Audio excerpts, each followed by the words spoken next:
এখন যে বিষয়টি নিয়ে আলোচনা করতে যাচ্ছি তা হয়তো অনেকেরই অজানা। স্তন ক্যান্সারের চেনা ধারণা বদলে দিয়েছে এক নতুন গবেষণা। এতদিন মনে করা হতো বয়স বাড়ার সঙ্গেই বাড়ে এই রোগের ঝুঁকি, কিন্তু সাম্প্রতিক তথ্য বলছে ভিন্ন কথা। চট্টগ্রামে স্তন ক্যান্সারে আক্রান্ত নারীদের একটি বড় অংশই এখন 50 বছরের নিচে।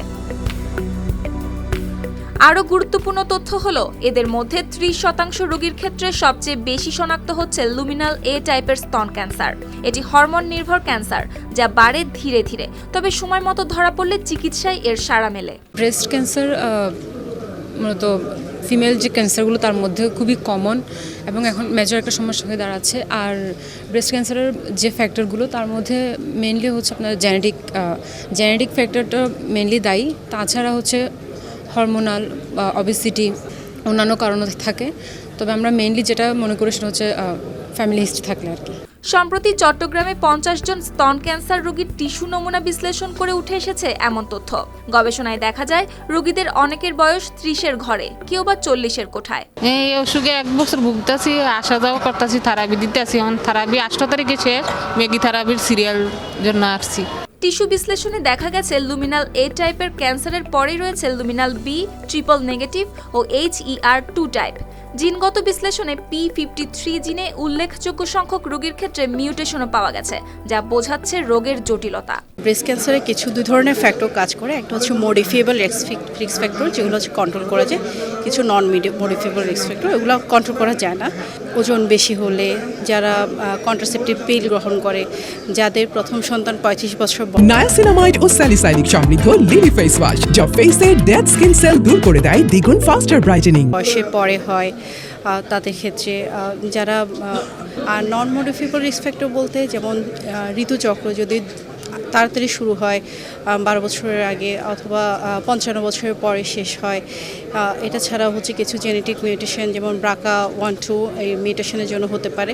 চিকিৎসকদের মতে এটি শুধু গবেষণা নয়, এটি একটি সতর্ক সংকেত। কারণ তরুণ বয়সে স্তন ক্যান্সার শনাক্ত হওয়া মানে মুখোমুখি হতে হয় দীর্ঘমেয়াদী চিকিৎসা, মানসিক চাপ ও সামাজিক চ্যালেঞ্জের। এই ধরনের চিকিৎসা অনেক বেশি ব্যয়বহুল। আমাদের দেশের সাধারণ মানুষগুলো এই ধরনের চিকিৎসা করতে নিতে পারবে, আর এর জন্য যেসব পরীক্ষা নিরীক্ষা লাগবে সেগুলো অনেক ব্যয়বহুল, এবং ব্যয়বহুল না, এগুলো যেসব জায়গাতে পরীক্ষাগুলো করতে হবে ওই জায়গাগুলোর মান সম্পন্ন হইতে হবে। তা আমাদের অধিকাংশ রোগী এরকম পারবে কিনা সন্দেহ আছে। আপনি এটা শুধু সরকার কিন্তু নিরলসভাবে আপনার ক্যান্সার রোগী, প্রান্তিক ক্যান্সার রোগীর জন্য কাজ করে যাচ্ছে। তবে বিশেষজ্ঞদের মতে এখনই সময় বয়স ভিত্তিক স্ক্রিনিং পদ্ধতি নতুন করে ভাবার, সচেতনতা বাড়ানো, প্রাথমিক লক্ষণগুলো গুরুত্ব দিয়ে দেখা এবং দ্রুত পরীক্ষা, এসবই পারে জীবন বাঁচানোর কার্যকরী ভূমিকা পালন করতে।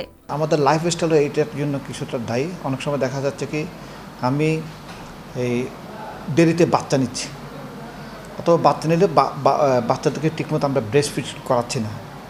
আমাদের কোরআন শরীফের মধ্যে কী আছে, বাচ্চাদেরকে সম্পূর্ণ 2 বছর, এখন যেখানে 2 বছর বলা আছে সেখানে আমরা 6 মাসও করাচ্ছি না বাচ্চাকে। এইগুলো হচ্ছে একটা প্রিডিসপোজিং ফ্যাক্টর। এই সমস্ত কারণে ব্রেস্ট, আরেকটা হচ্ছে ওরাল কন্ট্রাসেপটিভ পিল, যেটা হরমোন জাতীয় ওষুধ যেগুলো আমরা সেবন করি, এটা একটা কারণ। তো এগুলো যদি আমরা অ্যাভয়েড করতে পারি তাহলে কিন্তু অনেক কমে যাবে। চট্টগ্রামের এই গবেষণা ভবিষ্যতের চিকিৎসা পদ্ধতি, স্ক্রিনিং নীতি ও নারীদের স্বাস্থ্য সচেতনতা গড়ে তুলতে গুরুত্বপূর্ণ ভূমিকা রাখবে বলে মনে করছেন সংশ্লিষ্টরা। News desk, RTV।